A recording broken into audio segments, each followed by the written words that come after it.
When I discovered my husband was having an affair, I didn't file for divorce. Instead, I stayed and had 2 children back to back within 3 years. It wasn't until his mistress showed up at my door to mock me that she realized everything had been my calculation all along. I didn't stay with David Mitchell after catching him cheating because I was forgiving, nor was I foolish enough to believe his belated, desperate vows.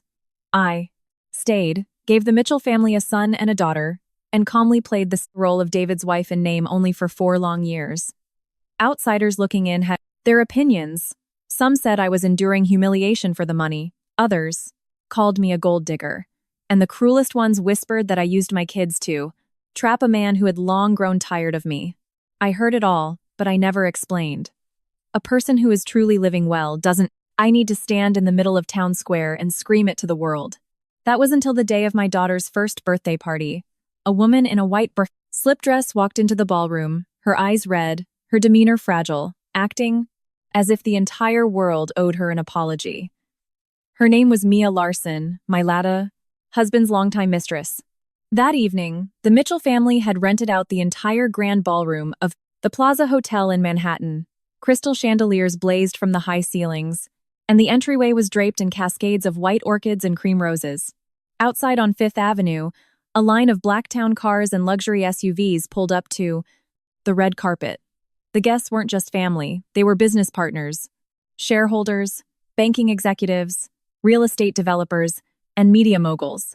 They called it Aria's first birthday party, but everyone knew this was an occasion for the Mitchell family to solidify their corporate alliances. I wore an elegant, custom emerald green evening gown with a high neckline, my hair in a sleek chignon, a classic string of pearls resting on my collarbone. I was holding Aria, who had just turned 1. She was unusually fussy that day, her chubby cheeks pressed against my shoulder, her eyes heavy with sleep. Not far away, David was standing next to his father, laughing with a group of older investors. He was just as handsome as the day I met him, tall, broad-shouldered, with a bright face and a smile warm enough to make anyone believe he was a devoted husband and a wonderful father. If I didn't know what hid behind that smile, I might have still believed it myself. When Mia appeared at the grand entrance, the entire ballroom seemed to hold its breath. She came alone, clutching a small designer clutch, her hair falling loosely over her shoulders, her makeup intentionally minimal to highlight her supposed exhaustion. She stood there silently, staring straight at David. That look was too obvious, too familiar. It wasn't the look of a guest coming to celebrate. It was the look of a woman coming to reclaim what she believed was hers. The whispers started immediately behind my back. Oh my God, is that the girl David is keeping on the Upper West Side? I heard about her ages ago. I can't believe she actually crashed the baby's birthday. Poor Amanda, knowing her. Husband is like that, but still having 2 kids back to back. She must be terrified of losing her spot in the Mitchell family. Poor her? Please, she was a middle-class nobody. Marrying David was her lottery ticket. If she gets cheated on, she just has to grit her teeth and bear it. I think she's smart, she gave them an heir and a spare. No one can kick her out now. I turned my head and locked eyes with the women who were gossiping. They instantly fell silent. One quickly looked down at her champagne flute. Another forced a stiff, awkward smile. They were the wives and daughters of various subsidiary CEOs under Mitchell Holdings. Trash-talking me was easy, but looking me in the eye required a courage they lacked. I gave them a very slight, cold smile. They paled even further. I didn't plan on making a scene today. It was my daughter's party, and I wasn't going to let garbage ruin the atmosphere. David had spotted Mia by then. For a fraction of a second, the color drained from his face. Then, visible annoyance crept into his furrowed brows. He walked quickly over to me, lowering his voice. Amanda, I had no idea she was coming. I looked at him, then down at my sleeping daughter. I know, let me handle it. He started to step past me, but I reached out and lightly caught his sleeve. No, you stay here and entertain the guests. Your parents invited a lot of VIPs today. It wouldn't look good if you disappeared right now. David stared at me, his eyes freezing for a moment as if he couldn't fathom how I was so calm, but he didn't argue. I handed Aria over to her nanny standing nearby, smoothed the fabric of my gown. picked up a glass of champagne from a passing waiter, and walked slowly toward Mia. She glared at me, her eyes brimming with a mix of hatred and contempt. I offered the champagne glass toward her. Miss Larson, it's crowded out here. If you have something to say, let's go to a private lounge. She didn't take the glass, her eyes glued to David behind me. I sighed. Stop. Looking. He's not leaving with you today. If he ditches his daughter's first birthday to walk his mistress out the front door, all of New York will be laughing at the Mitchells by tomorrow morning's tabloids. Mia clenched her jaw. Perhaps that struck a nerve. After a few seconds, her face hardened, and she followed me into a small VIP suite just off the main hall. As soon as the heavy oak door clicked shut, she slapped my hand away as if I were something disgusting. How long are you going to keep acting so high and mighty? I set the champagne down on a side table, took a seat on the leather sofa, and looked at her serenely. Did you crash my daughter's party just to ask me that? Mia let out a bitter laugh, her eyes red. Your daughter, you're so proud of that, aren't you? You know damn well David doesn't love you anymore, yet you keep popping out kids to secure your spot as the lady of the Mitchell house. Don't you think you're pathetic? I wasn't angry. I actually found it a bit amusing. She looked at me like I was a tragic, desperate housewife. In her imagination, I was probably the woman crying myself to sleep every night in a massive estate, clutching my 2 kids, waiting for my husband to come home. And she, the woman David sought out in the dark, held the true love. Mia opened her clutch, pulled out her phone, tapped the screen a few times, and shoved it in my face. Look. I glanced at it. It was a video shot in some dimly lit apartment. The lighting was low, there was soft laughter, and the silhouette of David was clear enough. I recognized the limited edition Patek Philippe watch he had worn last night. Mia stared intently at my face, waiting for me to shatter. He was at my place last night. The whole night. This morning, he went straight from my bed to your daughter's party. Do you get it now? The man you call your husband. There is no room left for you in his heart. I stayed silent for a few seconds. Not out of pain, but because I was genuinely wondering how a man nearing 40 could still leave behind such amateur, clumsy evidence. I looked up at her. Is this all you wanted to show me? She faltered. Doesn't it hurt? Hurt? I repeated the word softly and chuckled. Miss Larson, this isn't the first time I've seen a video like this. Her expression changed drastically. I leaned back into the sofa. My voice, perfectly level. During the first few years, yes, I hurt. I cried. I smashed. Things, I screamed and asked him why he was doing this to me. But a person can't keep bleeding out from the exact same knife wound. The first stab cuts to the bone. The second leaves you numb. By the 10th time, it's just an annoyance. Mia gripped her phone tightly. You're just saying that to cover it up. The calmer you act, the more it proves you're terrified of losing him. I looked her up and down. Her white dress was a custom order, but the stitching at the waist was slightly frayed. Her heels were new, but they weren't a luxury brand. The clutch she held was the exact type of mid-tier designer bag David used to pacify girls he had just met, expensive enough to make the receiver feel loved, but cheap enough that the giver didn't have to care. I spoke slowly. You think I had kids to keep, David, right? After I gave birth to my firstborn, my son, my parents-in-law transferred 15% of Mitchell Holdings shares into my name. The annual dividends alone are enough to keep me living in Plaid's extreme luxury for the rest of my life. Last year, when I had Aria, my mother-in-law gifted me an estate in the Hamptons, a penthouse on the Upper East Side, and a vault of jewelry worth tens of millions of dollars. Mia's face turned to stone. I smiled, looking directly into her eyes. If having more money than I could ever spend makes me pathetic, then yes, my children and I are very pathetic. She opened her mouth but couldn't form a single word. I stood up and walked right up to her. Miss Larson, let me ask you, how many years have you been following David? She pressed her lips together. I answered for her. At least 3 years. In those 3 years, what do you actually have? An apartment in your name? A car? A massive savings account? Or a proper introduction to his parents? Mia's eyes grew redder. I knew I had hit the open wound. You think you've won? Because you get a few of his nights. But I have the legal title. I have 2 children with the Mitchell last name. I have the shares, the real estate, and the security clearance to walk right into the boardroom. What do you have, other than empty promises a man makes when he's having a good time? Shut up, Mia screamed, her voice cracking. David loves me. He said if I just wait a little longer, he'll divorce you. He didn't want our baby to be born an Ezeladile, illegitimate child, so he told me to wait. He's only staying with you because his family forces him to. I stared at her for a long time. Suddenly, I remembered the version of myself from years ago who also believed in David's eyes, who naively thought a man would take on the world for me, who foolishly believed that if love was deep enough, betrayal was just a momentary lapse. But I was luckier than Mia. I woke up in time. I said, "Do you know what the funniest part is? Men like David aren't afraid of hurting women. They're only afraid of women no longer needing them." Mia looked at me, her gaze trembling. I turned toward the door. You wanted to make me jealous. You failed. You wanted to humiliate me in front of the guests. You failed. Now, you should leave before my mother-in-law finds out you're here. She is not as polite as I am. Just as my hand touched the brass doorknob, Mia suddenly let out a laugh behind me. It was a bizarre sound, bitter yet triumphant. You think you've won, Amanda? I turned my head.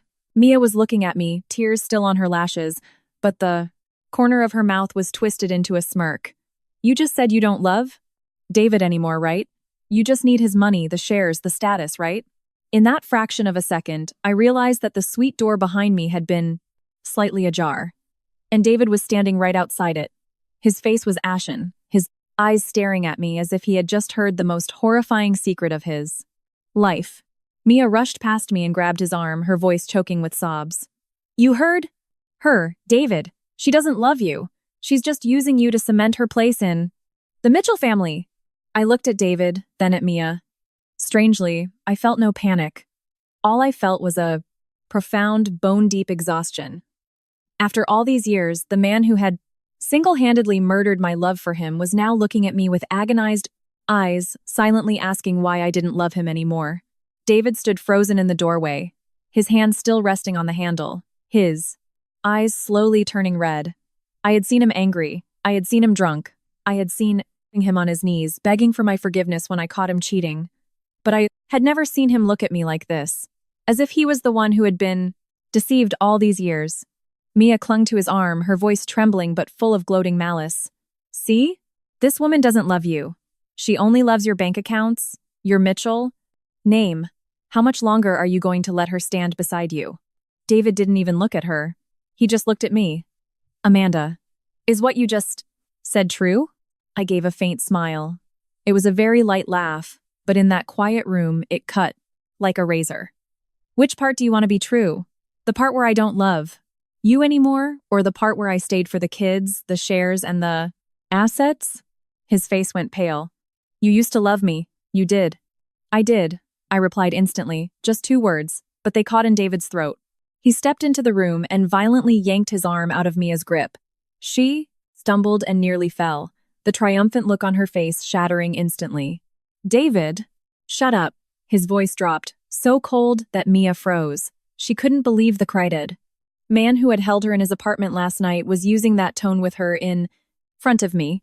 David clenched his fists, staring at me as if trying to dig out a shred of jealousy, a hint of agony, any trace of the wife who used to love him unconditionally. But I gave him nothing. I smoothed the sleeves of my gown and said calmly, the party is still going on. Your parents are out there. Do you want the entire hotel to know our family's business? Is PR the only thing you care about? No, I care about my daughter. I looked him dead in the eye. Today is Arya's first birthday. She has done nothing to deserve having her very first milestone turned into a circus because her father can't manage his side pieces. David's face twitched. The words clearly stung, but I no longer had the patience to coddle his ego. Mia suddenly burst into tears. Stop acting so noble. If you really don't need him, why don't you divorce him? Why keep hoarding the title of his legal wife? Do you know how long I've waited for him? Do you know how much of my youth I've wasted? I turned to her. Did I steal your youth? She went dead silent. The one who made you promises was David. The one who sought you out was David. The one who kept you in the shadows was David. You don't have the guts to blame. Hear him. So you come here like a rabid dog to bite me. Miss Larson, you aren't pathetic because you loved the wrong man. You're pathetic because even now, you refuse to look the truth in the face. David's voice was hoarse. Enough. I nodded. Yes, it is enough. Take her home. She's crying hysterically. If she leaves here alone and something happens, the tabloids will find a way to blame the Mitchells. As soon as I finished speaking, a suffocating silence fell over the room. David stared at me unblinking. He seemed to be waiting for me to lose my temper, to hold him back, to slap Mia, or at least ask if he really spent the night with her.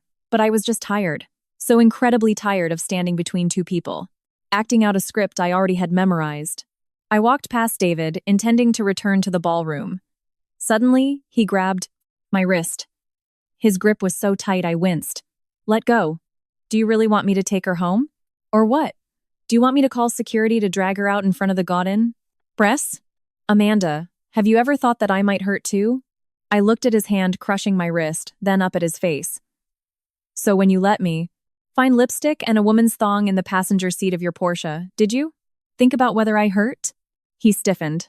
When you knelt outside my bedroom door begging for forgiveness only to sleep with someone else a few months later, did you think about whether I hurt? I pulled my hand away, dropping each word slowly. David, my love isn't something you can step on when you want to and pick back up when it suits you. It's dead.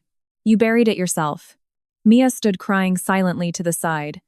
David looked as if all the strength had been drained from his body. I didn't wait for his reply. I opened the door and walked out. The ballroom lights were still dazzling. The sounds of clinking glasses and laughter filled the air. My daughter was still sleeping peacefully, in her nanny's arms. I took a deep breath, pinned a perfect smile back onto my face, and returned to being the flawless daughter-in-law of the Mitchell family. As soon as I took Arya back from the nanny, my mother-in-law, Eleanor, approached. She glanced past me toward the closed VIP room door, her eyes deep and sharp. Handled? I pulled Arya a little closer. Yes, it's under control, Eleanor. She looked at me for a long time, then reached out and tucked a loose strand of hair behind my ear. You've suffered. I lowered my eyes and gave a soft smile. It's fine. I'm used to it. But that exact phrase made her hand stop midair.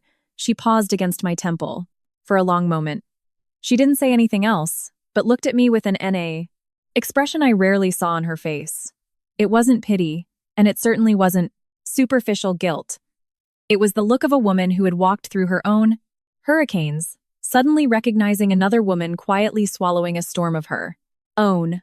Amanda, when the party is over, come to my private suite upstairs. I need to see you. I nodded. Of course.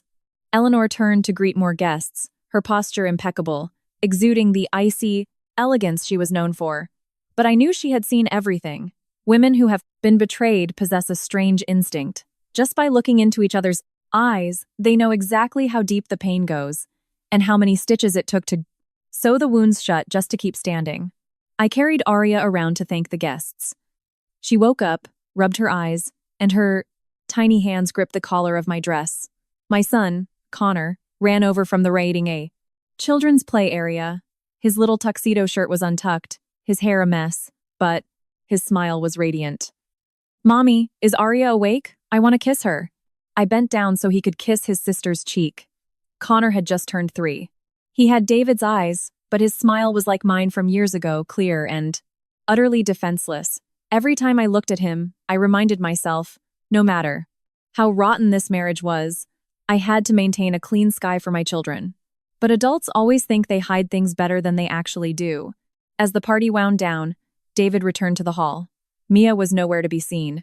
His tuxedo jacket was slightly wrinkled, his face gray, but in front of the grease-lashen remaining guests, he forced a smile. He walked over to me and reached out to I hold Arya. I subtly shifted my weight and stepped back. The movement was small outsiders likely didn't notice, but David did. His hands froze midair, then slowly dropped to his sides. Connor, oblivious, ran over and hugged his leg. Daddy, where did you go? I was looking for you. David knelt down and picked up his son, his voice softening. Daddy had some business to take care of. Were you a good boy today? I was, but Mommy is tired. You have to take care of Mommy, okay? The innocent words made both David and me freeze. He looked up at me, the edges of his eyes red.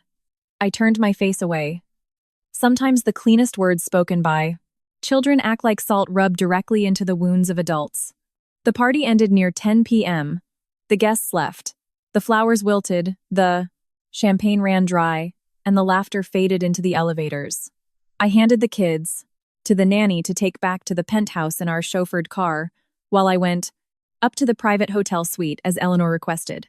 Eleanor was sitting by the floor-to-ceiling window overlooking Central Park. In front of her sat a dark velvet jewelry box. When I walked in, she pushed the box toward me. "Open it." Inside was a breathtaking heirloom diamond and sapphire tennis bracelet. The stones were deep and icy blue, the kind of antique piece you couldn't simply buy with money. I closed the box. "Eleanor, this is too precious. I can't accept this. It's not a gift. It's compensation." I looked up at her. She gave a faint, joyless smile. "I know you don't lack jewelry. But today, David, letting that kind of woman step foot into my granddaughter's party was a slap in your face and a slap to the Mitchell family. I'm giving this to you not so you'll endure it silently, but so you know that in this family, at the very least, I still know right from wrong." My throat tightened. I had prepared a dozen polite deflections, but all I could manage was, "Thank you, Eleanor." She looked at me for a long time, then asked slowly, "Do you still love him?" The room was so quiet I could hear the hum of the climate control above us. I didn't avoid the question. "Not anymore." She wasn't surprised. She just nodded slightly. "So how long do you plan to live? Like this?" I gripped the velvet box. "Until I am strong enough that I don't need to rely on the Mitchell name. Until my children have an unshakable foundation. Until the day I leave, I won't be walking out the door empty-handed with my kids." Her eyes flickered. After a long pause, she said, "Tomorrow, come to corporate headquarters. I'm putting you in charge of the Boston Seaport redevelopment project. If you pull it off, the board of directors will stop viewing you as just David's wife." My head snapped up. I knew of the project. It was a $4 billion capital investment, one of Mitchell Holdings' largest urban development initiatives over the next 3 years. "You trust me?" She stood up, walking over to me, her gaze sharpening.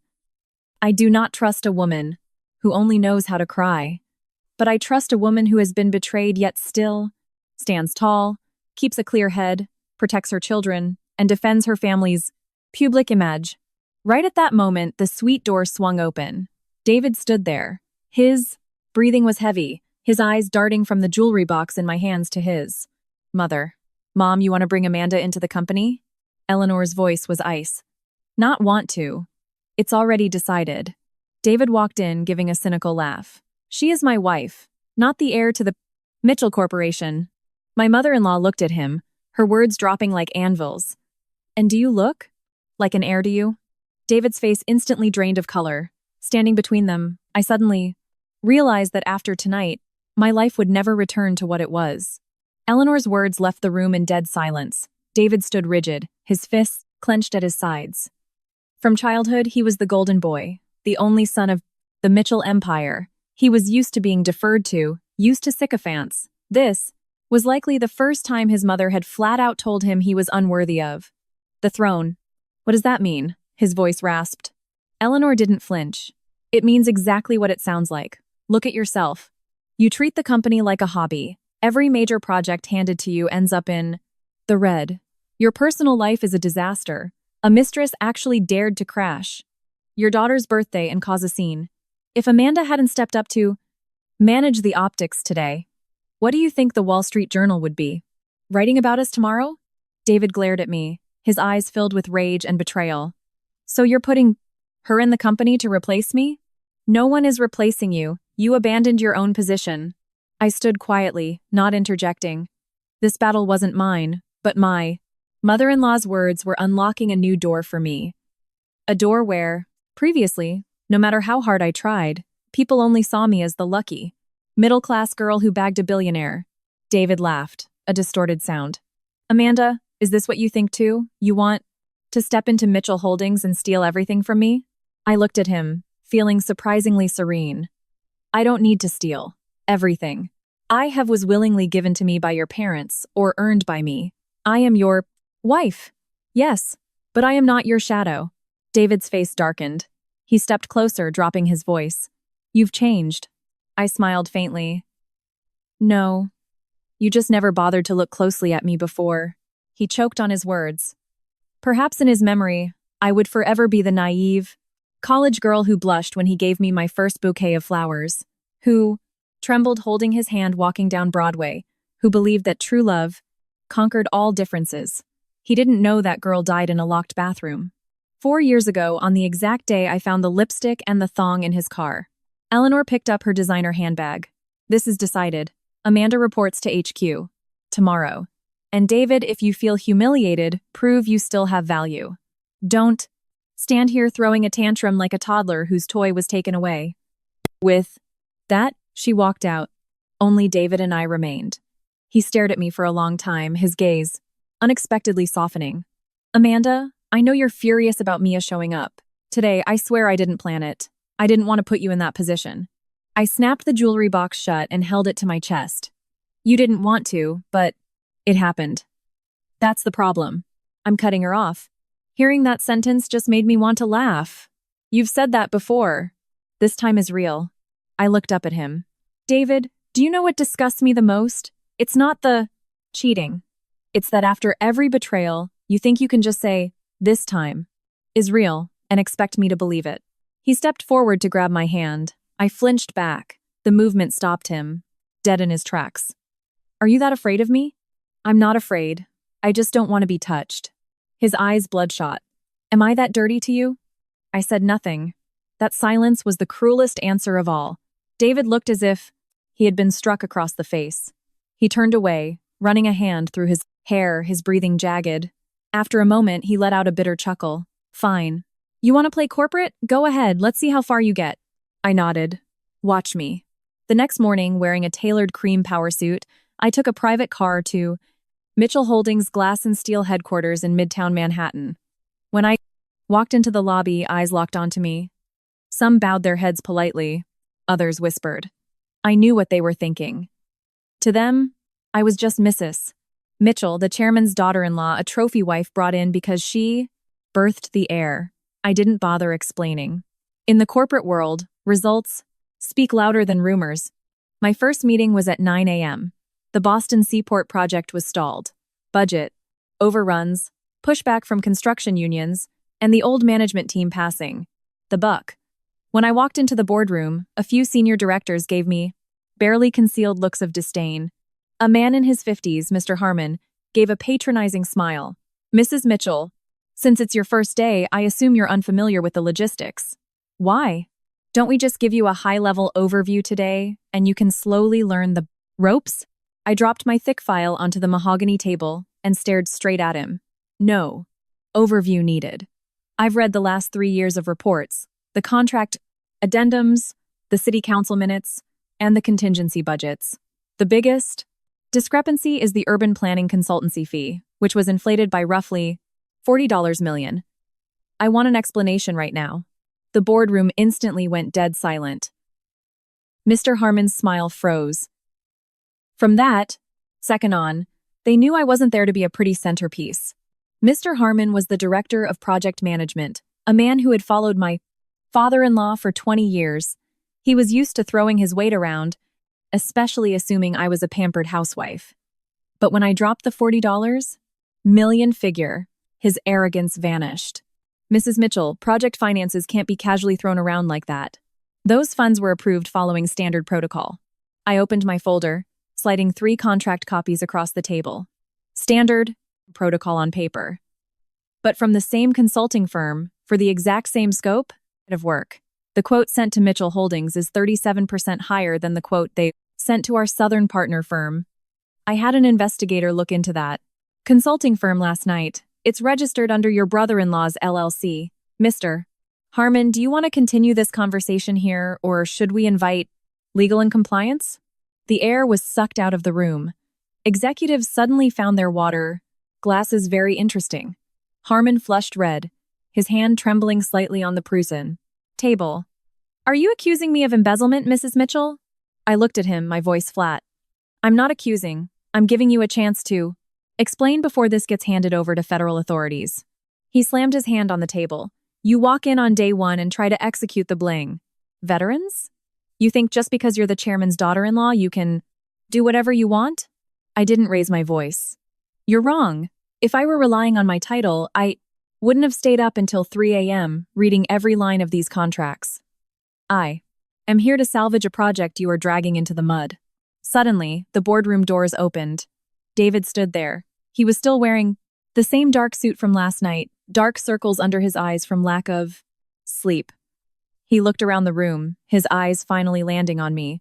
I assumed he, too, would defend his old guard buddy to spite me, but instead, he said coldly, "Continue the meeting." Harmon, thinking he had a lifeline, jumped in. "David, look at this, your wife just got here and—" I said, "Continue the meeting." David cut him off. I didn't ask for a sob story. Harmon shut his mouth. I was slightly surprised, but didn't show it. The meeting lasted 3 hours.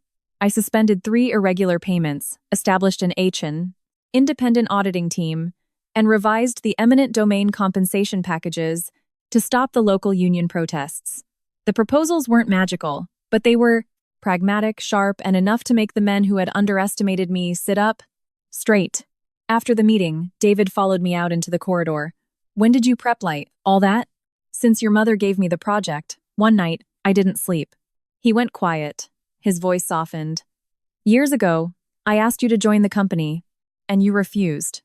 If you had agreed then, maybe—" I stopped and looked at him. "There is no maybe. I didn't join back then, because I wanted to stand on my own 2 feet, not be known as a nepotism hire. Now I am here because I have to protect what belongs to my children." David was at a loss for words. I didn't wait for him. I stepped into the bayed elevator. The polished steel doors reflected my cold expression, but inside, my heart was pounding. Not out of fear, but because I knew that from today on, the people trying to tear me down wouldn't just be my husband's mistresses, but corporate vultures as well. 3 weeks later, the Boston project began to turn around. I flew out, met with union leaders and local officials, offering enhanced relocation packages and vocational funds instead of just throwing corporate weight around. We lost a fraction of the initial projected profit, but eliminated years of litigation. Delays. When I presented the report to Eleanor, she simply said, "Keep going." It was the ultimate validation. That night, I got home late. The kids were asleep. As I changed out of my work clothes, my phone lit up. It was a picture from an unknown number. It showed David sitting in a VIP booth at a club in Miami, next to a young woman in a red dress. She was gorgeous, flashing a provocative smile at the camera. Underneath was a text. "Thought you won? A man like David? Do you really think you can hold him?" I stared at the picture for a few seconds, then deleted it. I didn't have the energy to be jealous. But just as I set the phone down, another message popped up. "He picks women who bite back. Watch yourself." I frowned. Not because of the girl in the red dress, but because in the photo, on David's wrist, was the matching anniversary watch I had bought him our first year of marriage. He hadn't worn it in 4 years.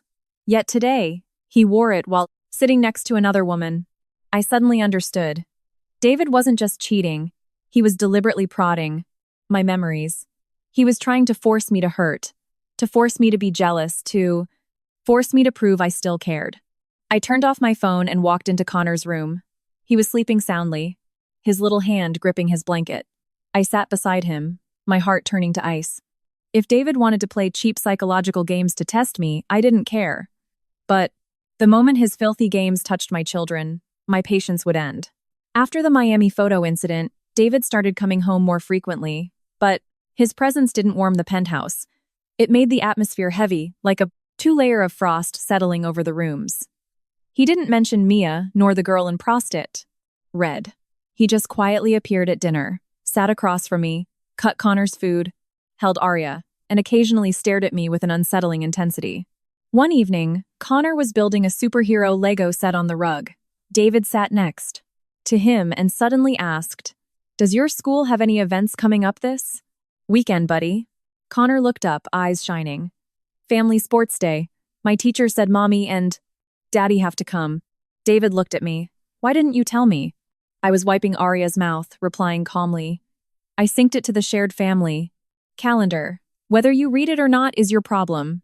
He paused, then said, I'll be there. Connor cheered, throwing his arms around David's neck. Really? You promise? You can't break it. David hugged him tight. I won't. I watched the scene feeling absolutely nothing. I only hoped that, for once, he would just act like a proper father. Don't bring your cheap adult games into his pure world. But I overestimated him. Saturday morning, I took Connor to his elite private preschool on the Upper East Side. The field was decorated with blue and white balloons. Families were arriving, the sound of laughing children filling the air. Connor, in his little athletic uniform, kept standing on his tiptoes looking toward the gate. Mommy, is Daddy here yet? He said he was coming.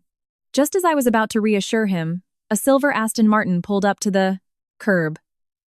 David stepped out first, wearing a crisp polo and khakis, the epitome of the successful young Manhattan dad that the other private school moms would swoon over. But my smile died when the passenger door opened. A young woman stepped out. It wasn't Mia, and it wasn't the girl in the red dress.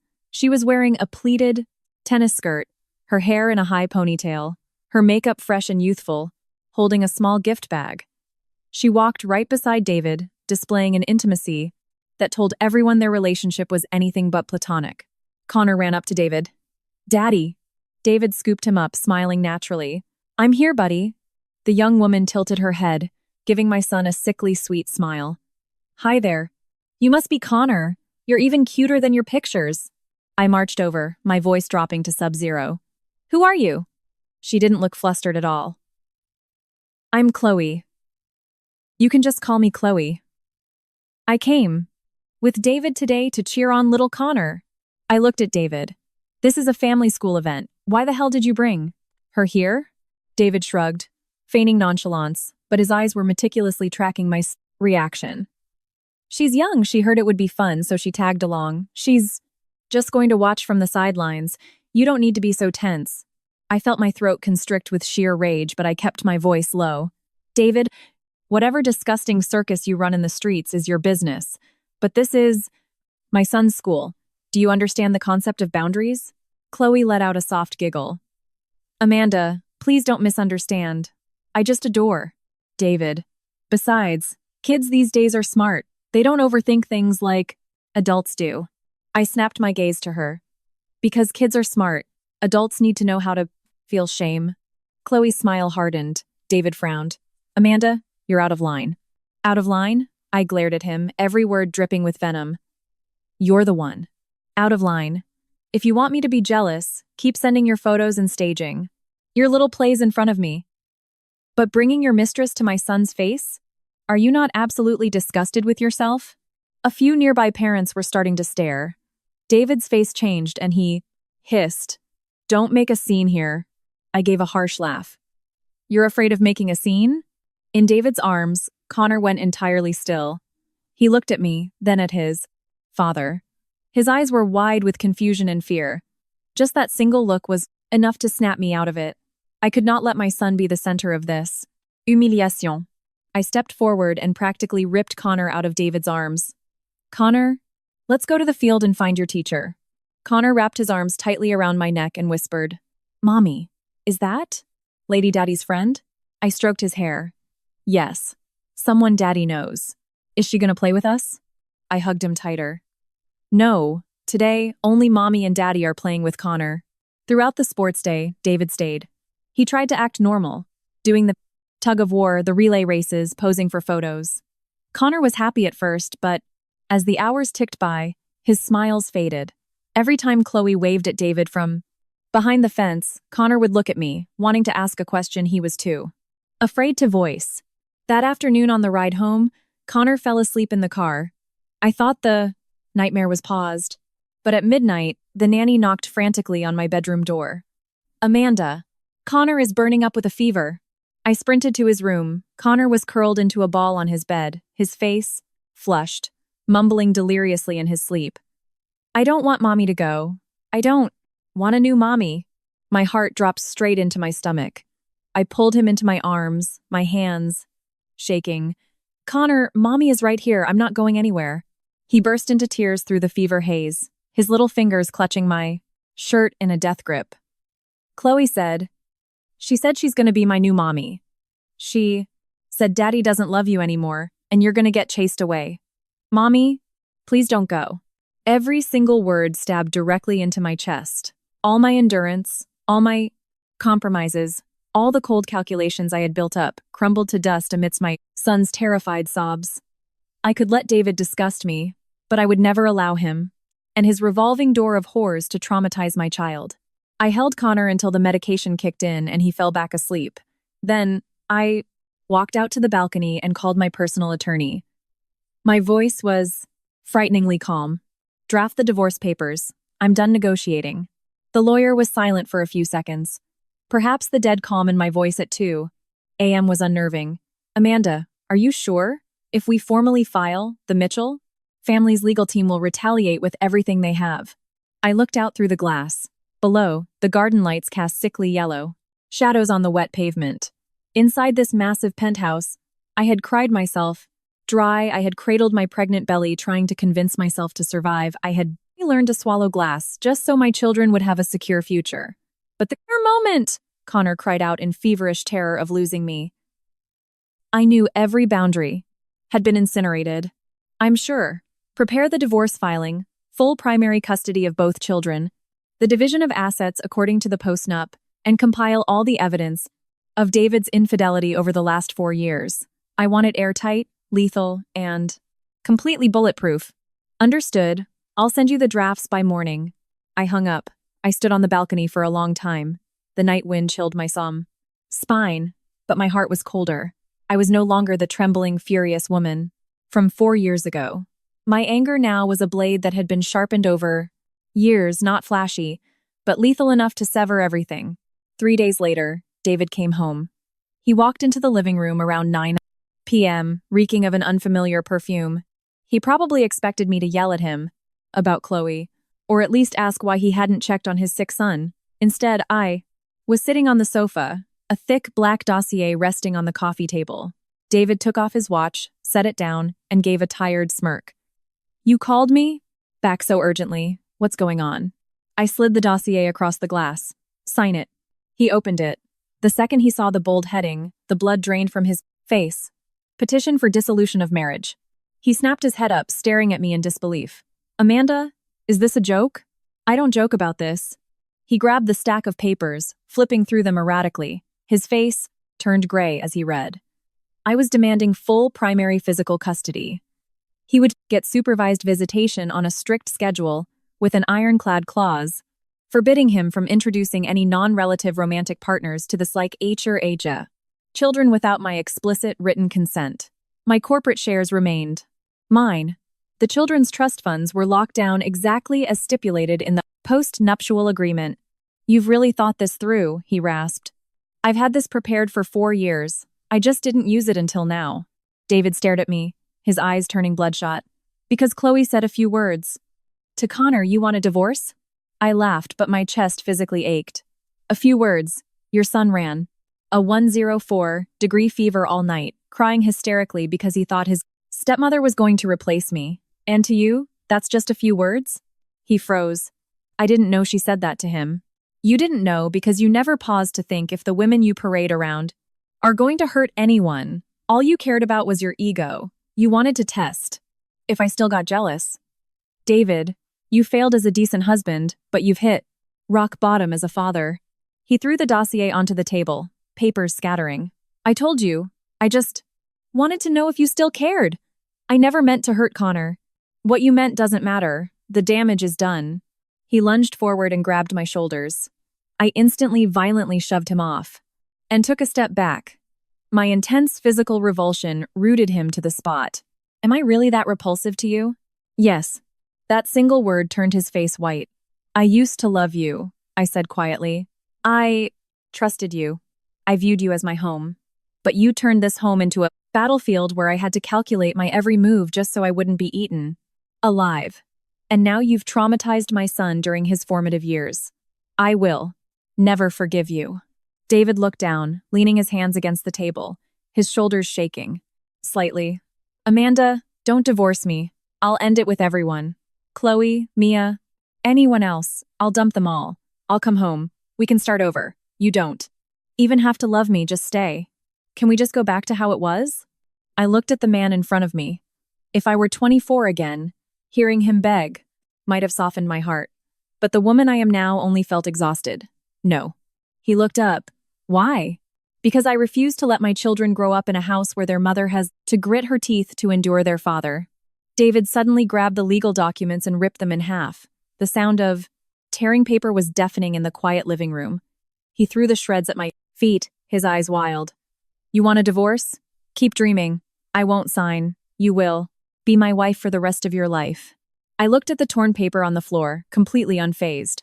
I have 10 more copies. If you don't sign, I will serve you publicly and drag you through court. He ground his teeth. You wouldn't dare. I looked him dead in the eye. Try me. Just then, the front door opened. Eleanor walked in. She looked at the shredded papers on the floor, then at David, her eyes filled with absolute disgust. How much longer are you going to act like a lunatic? David spun around, his voice cracking. Mom, she wants to divorce me. Eleanor closed her eyes for a second, then spoke softly, but her words froze the room. If I were her, I would divorce you too. David stood paralyzed. He looked at his mother as if she were a stranger. You're taking her side? Eleanor walked slowly over, bending down to pick up a torn page of the divorce petition. She looked at it, then up at her son. I am not taking anyone's side. I am taking the side of my grandchildren. David let out a dry, hollow laugh.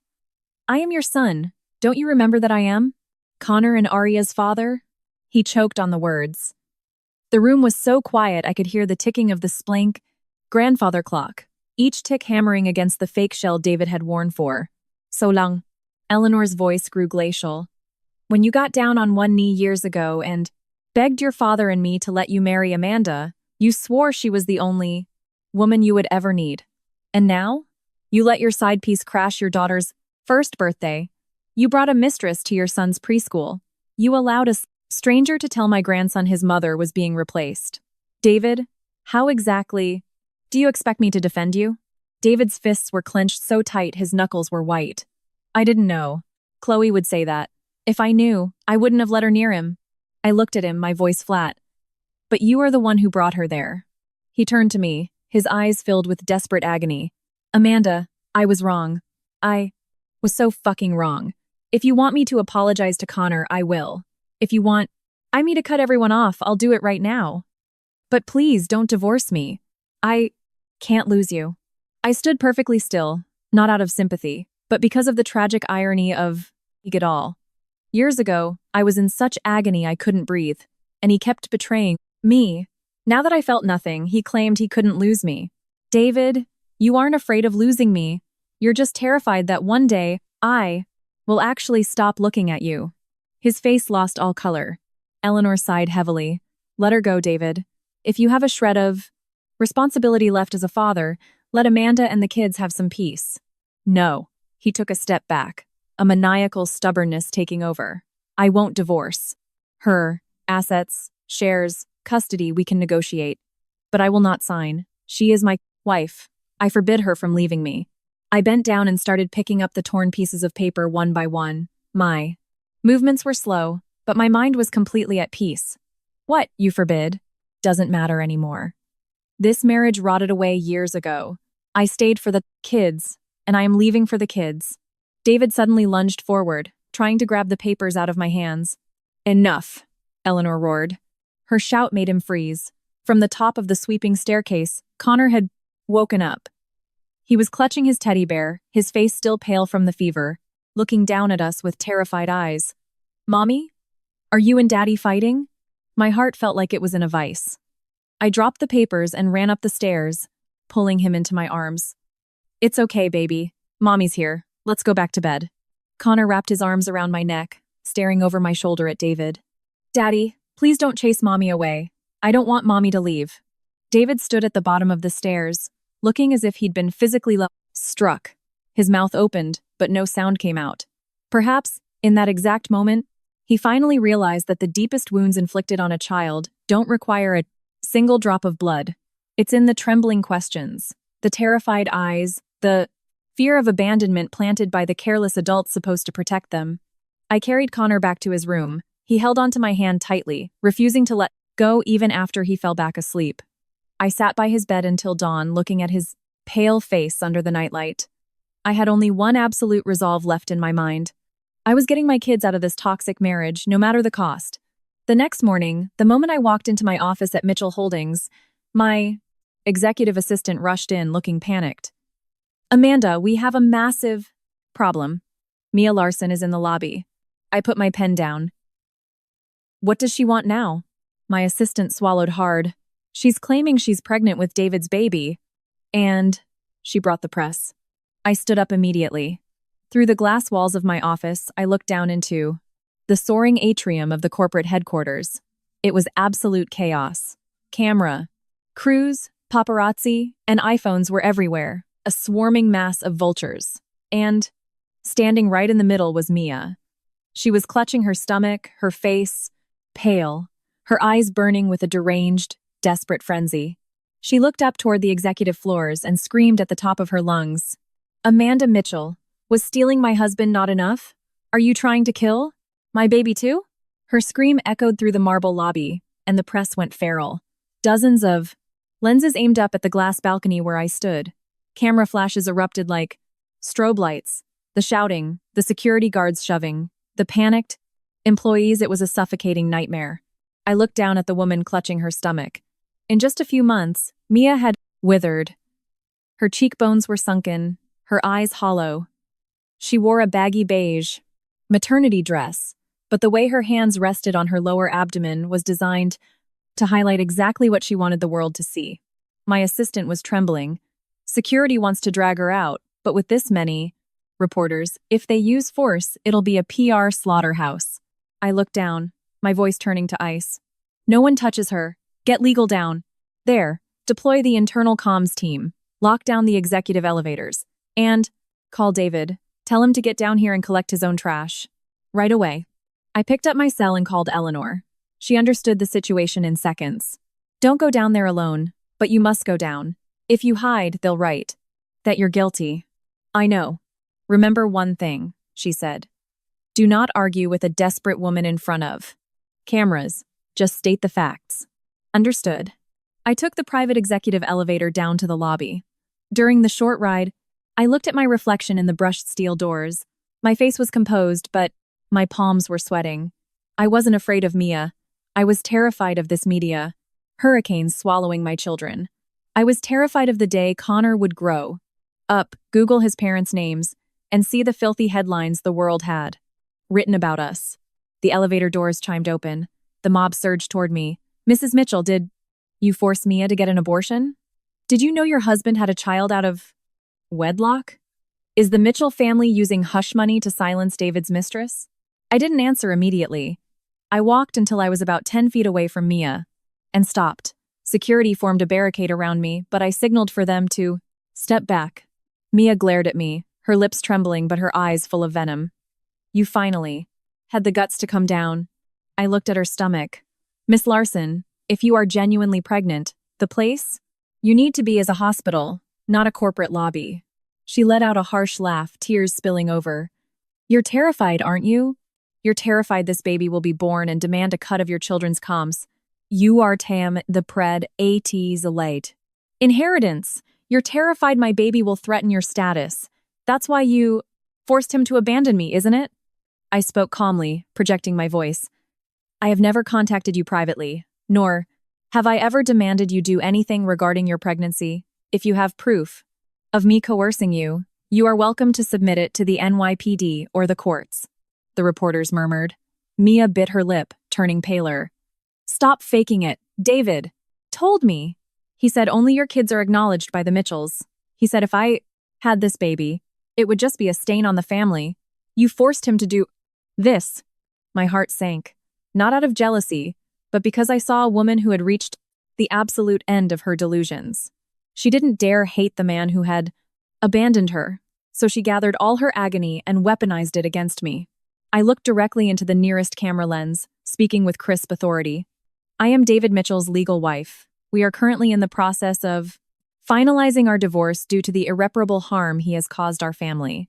Regarding any private relationships between him and Miss Larson, I hold zero liability. If a child exists, that child deserves to be protected by law and medical ethics, not used as a prop to extort a corporation. Mia screamed, "Shut up! You sound so righteous, but all you care about is hoarding the money for your brats." I looked at her, my voice dropping its polite veneer. Yes, I intend to protect everything that legally belongs to my children. I don't find that shameful at all. Right then, the main revolving doors burst open. David sprinted in, followed by his assistant and bodyguards. He saw Mia, and his face turned murderous. "Who the hell told you to come here?" Mia whipped around. The second she saw him, her aggressive facade crumbled into pathetic desperation. "David, I had no choice. You blocked my number, you wouldn't see me. Our baby is 4 months along. I just want you to give us a way to survive." David ground his teeth. "Are you insane? You dragged the paparazzi to my company? Are you trying to destroy everything?" "You destroyed me first," Mia wailed. "How many years did I follow you? I threw away my youth. Every time I got pregnant, you said it wasn't the right time. This time I'm keeping it, and you toss us aside like garbage. Do you have a heart?" The lobby fell dead silent. Her words were like bricks thrown directly at David's face in front of dozens of cameras. He paled and looked over at me. He was probably afraid I was listening, completely unaware that I had no pieces left to break. I turned to my assistant. "Pull a car around to the loading dock. Call an OB/GYN. Regardless of adult mistakes, we are not letting a pregnant woman collapse on our lobby floor." Mia looked at me, bewildered and hostile. "Stop acting like a saint," I replied softly. "I'm not doing it for you. I'm doing it for the child who didn't get to choose its parents." David stepped forward and grabbed Mia's arm. "Come with me," she thrashed against him.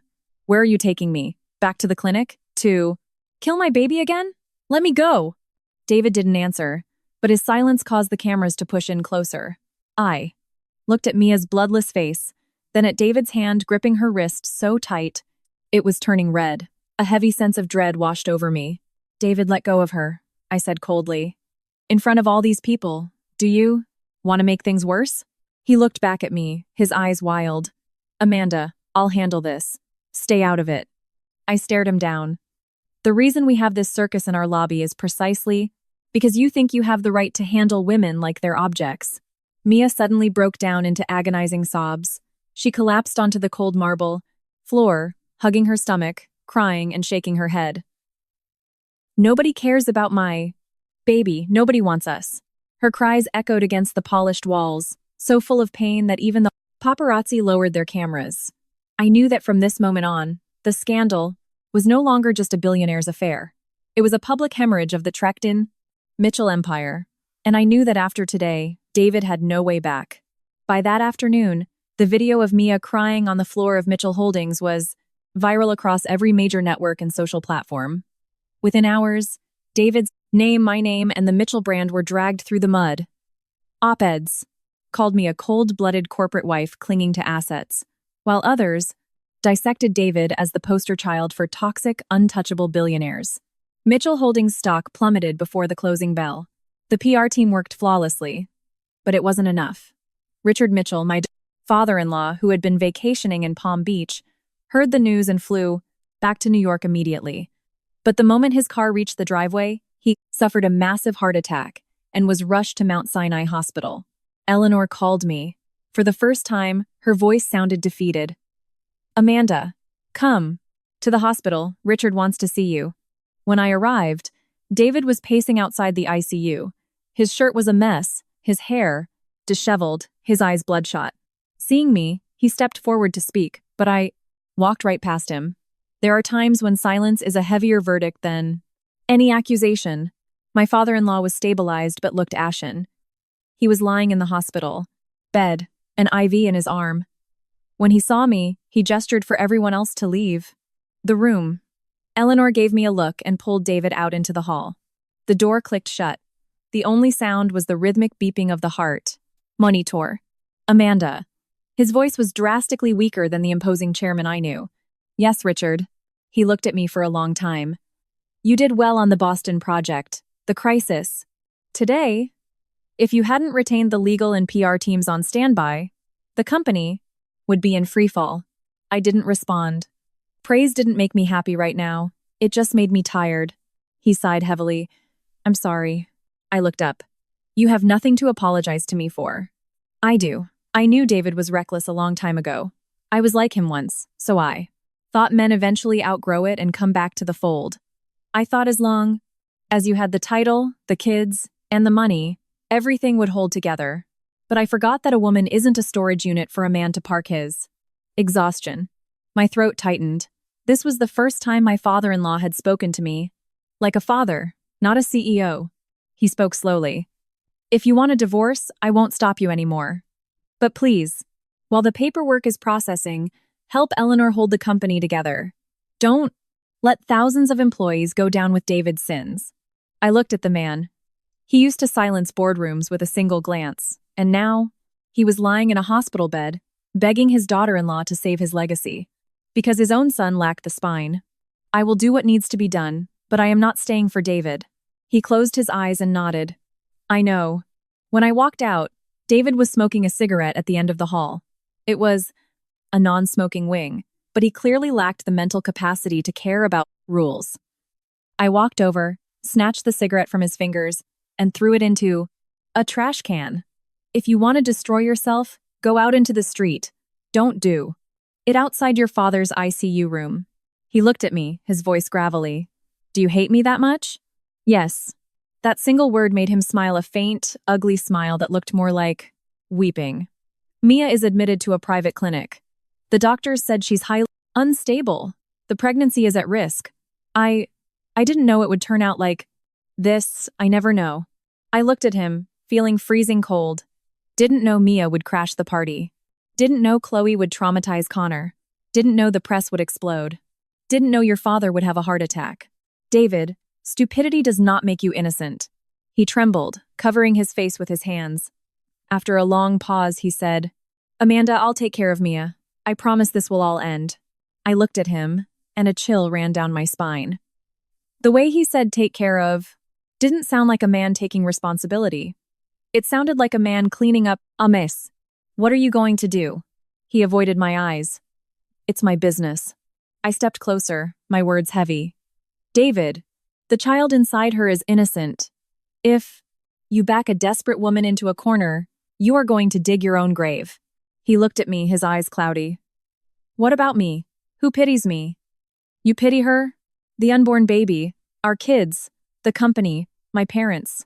What about me? I've lost everything. I stood perfectly still for a second. No, you didn't lose everything.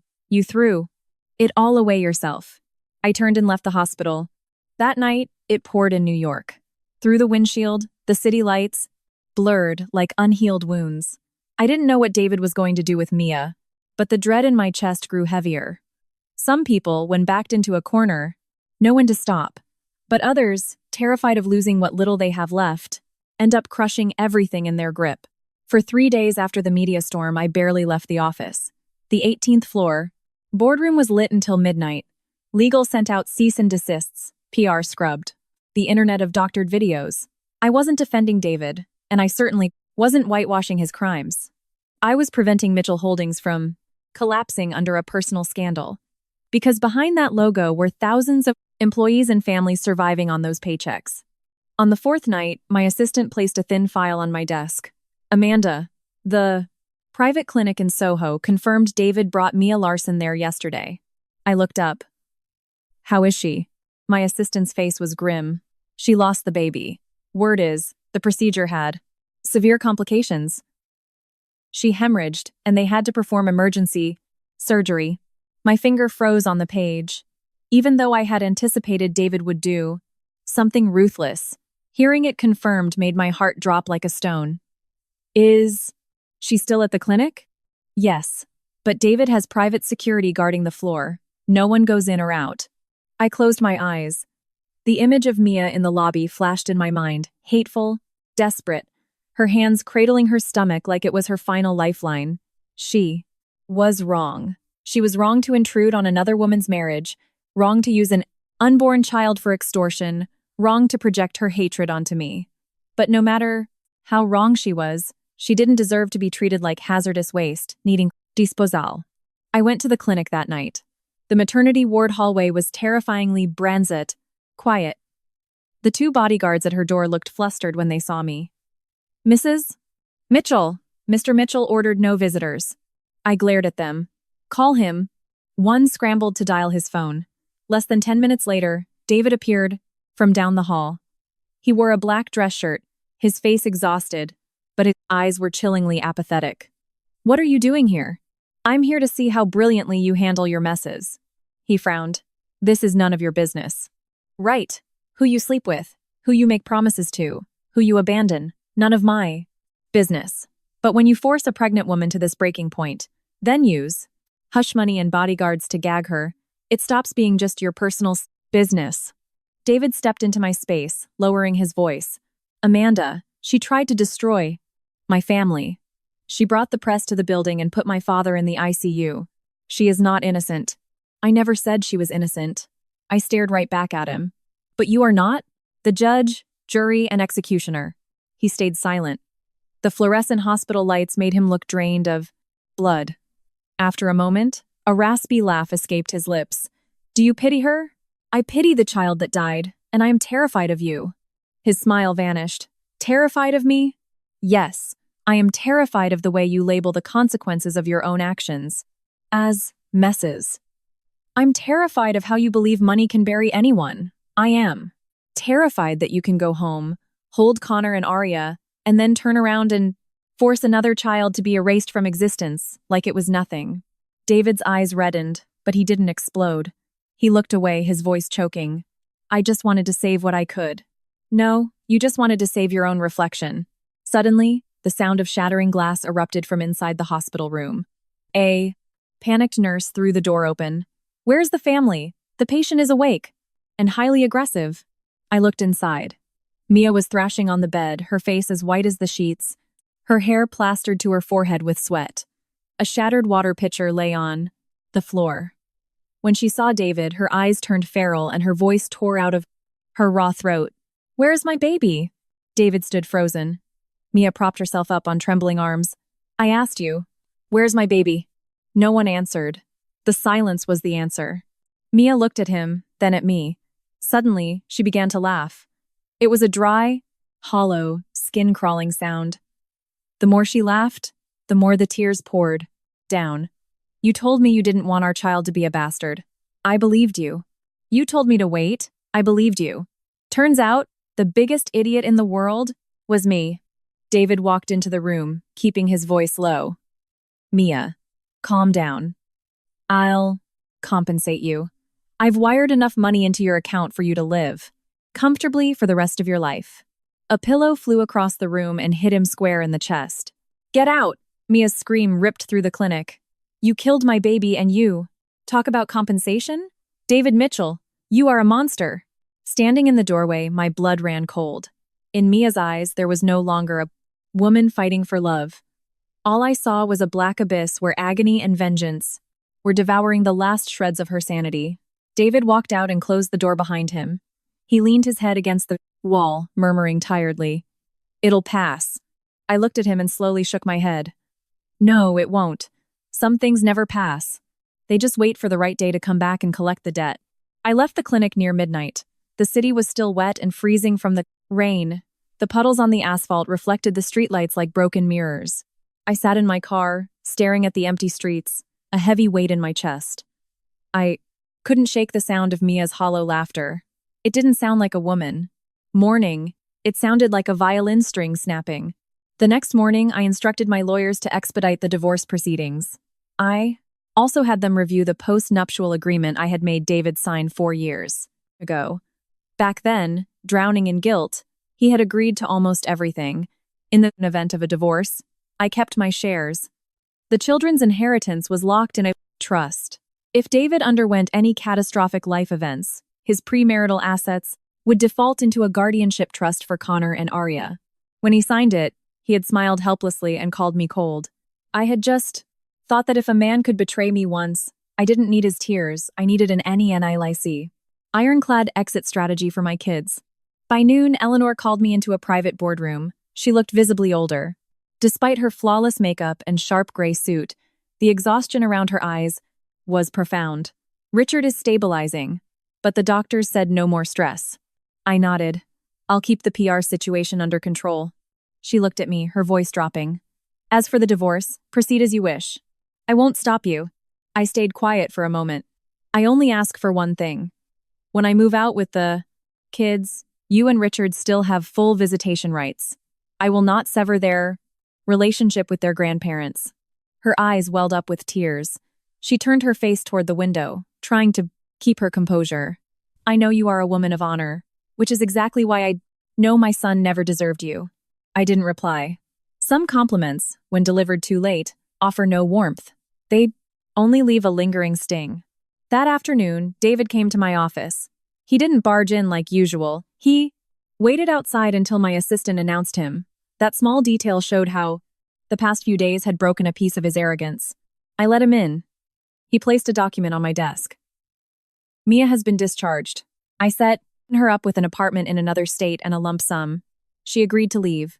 New York. I didn't open the folder. Are you sure she's actually moving on? David pursed his lips. She signed the NDA and the settlement. Paper can be signed when someone is alive, lucid, and believes they have no other choice. But hatred doesn't disappear with a signature. He frowned. Do you really have to think the absolute worst of me? I looked up. It's not what I think. It's what you continuously prove. He choked, standing completely still. Then, unexpectedly, he said, I will sign the divorce papers. My hand stopped over my keyboard. Conditions? He gave a sad, bitter smile, his eyes rimmed red. In your eyes, everything I do comes with conditions now, doesn't it? I remained silent. He pulled out a chair and sat across from me. I'll sign, but give me 1 month. Just 1 month. During that time, I want to pick Connor up from school, eat dinner with Arya, and play the role of a father. After 30 days, if you still want the divorce, I'll sign it right in front of your lawyers. I stared at him for a long time. You think playing dad will make me stay? No. You know you can't keep me. His voice cracked. I'm terrified that when the kids grow up and remember me, all they'll have are memories of a terrible father. I didn't know how much of that was genuine, or if it was just the desperate flailing of a man who was losing everything. But I thought of Connor and Arya, and how even in a broken family, children deserve to hold on to one decent memory of their father. 30 days, I said. But if you let a single woman outside of this family, near my children, the deal is off immediately. He nodded, his breath hitching. I know. In the days that followed, David genuinely changed. He picked Connor up from school on time, spent hours building Lego sets on the floor, patiently fed Arya her puree, and even tried to braid his daughter's hair, failing so miserably she scrunched up her little face in protest. Connor began to smile more. A few times he ran to me, beaming. Mommy, Daddy, didn't go anywhere today. He stayed home to play with me. I smiled, but my heart wasn't lighter, because I knew belated kindness is like the late afternoon sun. It's beautiful, but it can't stop the night from coming. On the night of the 27th day, David called me. His voice over the phone was strange. Amanda, Mia texted me. She wants to see me one last time. She says she's leaving New York tonight. A massive chill ran down my spine. Do not go alone. He was silent for a moment, then gave a soft chuckle. Are you actually worried? About me? I closed my eyes. I just don't want any more complications before you sign the papers. He spoke very quietly. Yeah, I know. At 1 a.m., my phone rang. It was Eleanor. Her voice was shattered into a million pieces amidst her hysterical sobbing. Amanda, get to the hospital now. It's David. Something happened to David. I drove through Manhattan with my mind completely blank. The streets at 1 a.m. were terrifyingly empty, the red traffic lights bleeding across my windshield, like streaks of blood. My hands gripped the steering wheel so hard my fingernails dug into my palms. I didn't know what I was more afraid of. David, dying, or my children waking up tomorrow fatherless. When I reached the ER, Eleanor had collapsed onto a waiting room chair. Her hair was a mess, her makeup ruined, her hands shaking so violently she couldn't hold a cup of water. Richard sat beside her, his face ashen, looking like he had aged 20 years in a single night. Seeing me, Eleanor lunged forward and grabbed my hands. Amanda, he's in surgery. He lost so much blood, so much blood. Her voice gave out at the end. I helped her sit down, looking toward the sealed operating room doors. There were drops of blood on the linoleum floor that hadn't been mopped up yet. Just glancing at them froze the blood in my veins. A plainclothes NYPD detective approached and asked me a few questions. I answered mechanically. It wasn't until he said David had been stabbed in a short-term rental apartment in Brooklyn and that a neighbor had called 911 after hearing crashing and screaming that my chest constricted. Where is Mia Larson? I asked. The detective looked at me. She was apprehended at the scene. She sustained minor injuries and was highly unstable. She's currently under psychiatric evaluation and police custody. I closed my eyes. The thing I feared most had happened. The woman who had stood forwarding way in my lobby crying over love, over status, over her lost child, had finally dragged David down into the abyss with her. Eleanor sobbed, her voice trembling. He said he was just going to say goodbye. I told him to take his security detail. He didn't listen. He said Mia had agreed to leave, that she just wanted closure. How did it end up like this? I couldn't answer her. Some tragedies don't explode in a single day. They accumulate over years of dismissal, empty promises, and ignoring the wounds you inflict on others, until one day you turn around and everything is ashes. 2 hours later, the operating room doors opened. The surgeon walked out and pulled down his mask. Just looking at his eyes, I knew. I'm incredibly sorry. We did everything we could. Eleanor let out a guttural scream and collapsed. Richard clutched his chest, swaying violently. I rushed to catch her, but my own knees gave out. In that moment, I couldn't cry. The tears felt frozen solid inside my chest, sharp and agonizingly cold. David was dead. The man who had held my hand walking down Broadway in the rain, who had filled a room with roses to propose to me, who had caused me enough pain to make me want to die, had met his end in a cheap Brooklyn rental at the hands of a woman he had treated as a disposable novelty. I walked into the room to see him one last time. His face was paper white, his eyes closed. The arrogance was gone. The stubbornness was gone. The belated apologies were gone. On his wrist, he still wore the matching anniversary watch I had given him. The hands had stopped at 1:17 a.m. I stood by the bed for a very long time, before whispering into the silence. David, if only you had known when to stop. No one answered. Near dawn, I called the penthouse. The nanny answered, her voice thick with sleep. I told her not to let Connor look at any iPads, not to turn on the TVs, and to keep everyone silent in front of the kids. Then I stood alone in the purses and slashin corner of the hospital corridor, clutching my phone, having no idea how to explain this to my son. How do I tell him that Daddy went far away? That the man he sat on the shoulders of to watch 4th of July fireworks was never coming home? That the mistakes of adults sometimes rain down on children like acid, invisible at first, but silently corroding everything over time. By noon, the estate lawyers arrived at the hospital. From that moment, everything turned into cold logistics. Death certificates, police reports, asset transfers, corporate succession, and guardianship parameters. I sat listening to clauses and stipulations, while Eleanor's weeping echoed from the room next door. According to the post-nup, the vast majority of David's assets defaulted into the guardianship trust for Connor and Aria.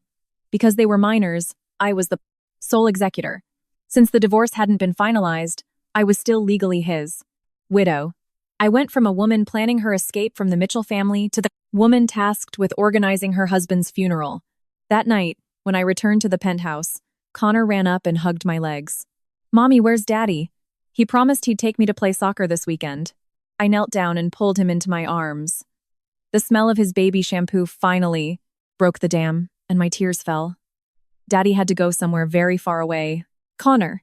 He looked up, his big clear eyes searching my face. When is he coming back? I squeezed him tighter, my voice breaking. He can't come back this time, baby.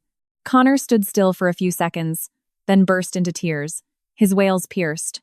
Right through the armor of composure I had worn all day, I held him. Behind us, Aria started crying too, frightened by the noise. The massive, luxurious penthouse suddenly felt completely hollow. David's funeral was a 3-day affair, grand enough to be freezing cold. Mitchell Holdings banned the press, but paparazzi swarmed the gates of the funeral home, lenses peeking through tinted windows, cameras flashing at every arriving dignitary. I wore a tailored black dress, my hair pinned back, standing beside the casket. As the grieving widow, people filed past. Some offered genuine condolences, some came to maintain business ties, and some looked at me with complex eyes searching my face for agony, for gloating, or for a sign that I had won. The ultimate victory in my marriage. But I felt no victory. A man was dead, a woman was going to prison, 2 children had lost their father, 2 elderly parents had lost their son, and I had lost the decade of my life where I believed love could save people. If this was winning, the prize was far too expensive, too cold, and made entirely of ashes. Connor wore a tiny black suit, gripping my hand tightly. He didn't cry as much as he did the first night, but every time someone patted his head and said, "I'm so sorry, son," his eyes would redden. Arya was too young to understand death. She was held by her nanny, occasionally pointing a chubby finger toward David's Bizos portrait, babbling, "Dada." Every time she said it, Eleanor would turn her face away and sob. Over those few days, Eleanor aged 10 years. The woman who could dominate boardrooms now sat slumped by her son's casket, her eyes barren from crying. On the final night before the burial, I found her sitting alone in the viewing room. The guests were gone, the scent of expensive lilies was overpowering, and the warm lights illuminated David's portrait, making his smile look both familiar and distant. I brought her a cup of hot black tea. "Eleanor, drink something." She didn't take it. She just stared at the portrait, her voice hoarse. I spent my whole life resenting Richard for his infidelities. I always thought David, growing up in this house, watching me suffer, would never be like his father. But in the end, he went further into the dark than Richard ever did. I sat next to her, not knowing how to comfort her. There are pains a mother feels that an outsider can never touch. She turned to look at me. "Amanda, I'm sorry, not just for David. I'm sorry for ever thinking that throwing money, shares, and titles at you could compensate for the hell you were living through." I lowered my eyes. "You didn't force me to endure it. I chose to. But I stayed silent, allowing your choice to drag on." Her voice trembled. "I used to tell you to look at the bigger picture, that boys will be boys, as long as he comes home to his family. Only now do I realize a house where the woman has to bite her tongue until it bleeds just to survive is not a home." Hearing that, my throat constricted. For years, I had told myself I didn't need anyone to understand or pity me. But hearing the one woman who had witnessed it all finally admit the truth caused a tiny hairline fracture in the ice around my heart. She took my hand. "After the funeral, if you want to take the kids and move out, I understand. If you stay, that's fine too. But please, don't leave the corporation right now.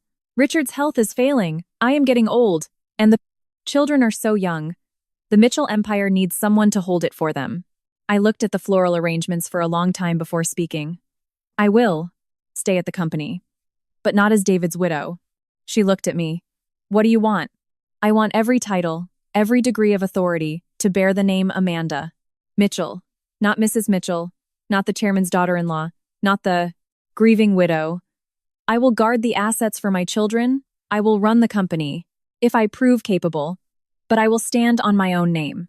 Her eyes teared up and she nodded firmly. "You have my word." The next morning, as David's casket was loaded into the hearse, Connor suddenly ripped his hand from mine and ran toward the car, crying out, "Daddy, you didn't teach me how to play soccer yet." His cry brought the entire procession to a dead halt. I sprinted over and caught him. He screamed until his voice gave out, his little hands clawing at my dress. "Mommy, you said he wasn't coming back, but I didn't even get to tell him I love him." I crushed him against my chest, my tears falling into his hair. "He heard you. Connor, he heard you."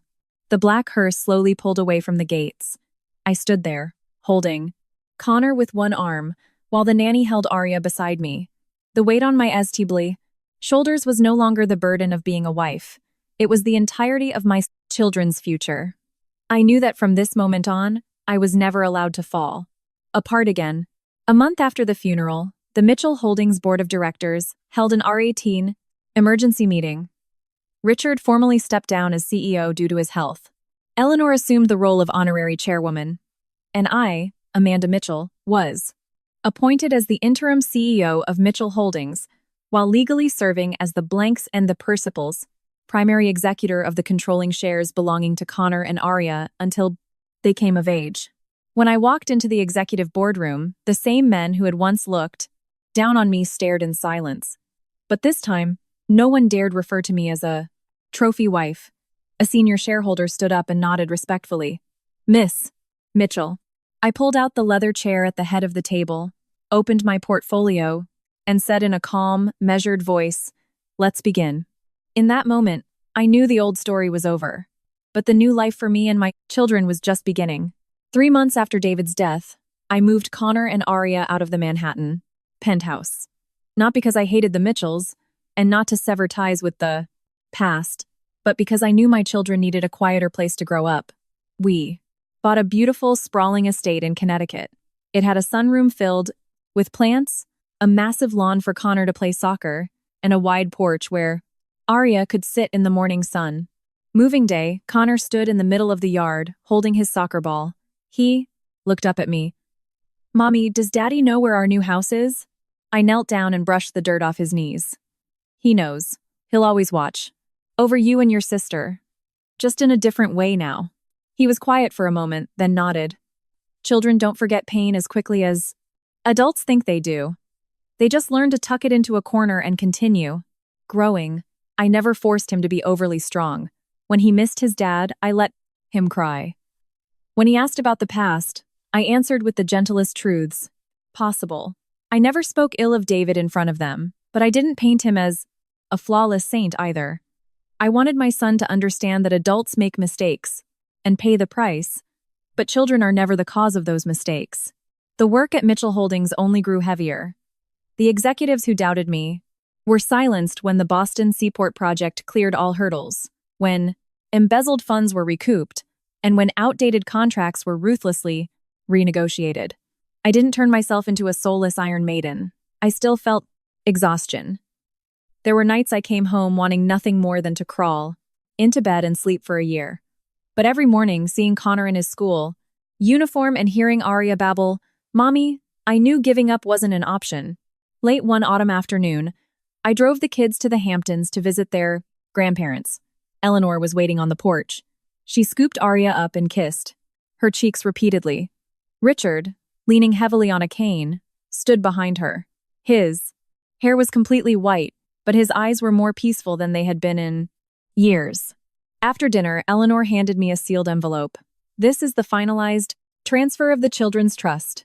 Richard and I signed off on it. From now on, everything is ironclad. No one can ever touch what belongs to Connor and Arya." I took the envelope, feeling a fraction of the weight lift. "Thank you, Eleanor." "Thank you, Richard." Eleanor squeezed my hand. "We are the ones who owe you thanks. If it weren't for you, this family would have shattered a long time ago." I looked out the window to the manicured lawn, where Connor was teaching his little sister how to throw a ball. Their laughter rang out in the golden evening light, so pure it made my eyes sting.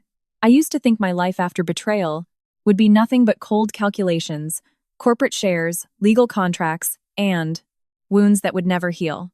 But it turns out, even out of the ashes, a person can plant a new garden. It might not be as vibrant as the dream you had when you were young, but it is warm, enough to sustain you. That night, driving back to Connecticut, Connor spoke up from the back seat. "Mommy, I'm gonna grow up really fast so I can protect you and Arya."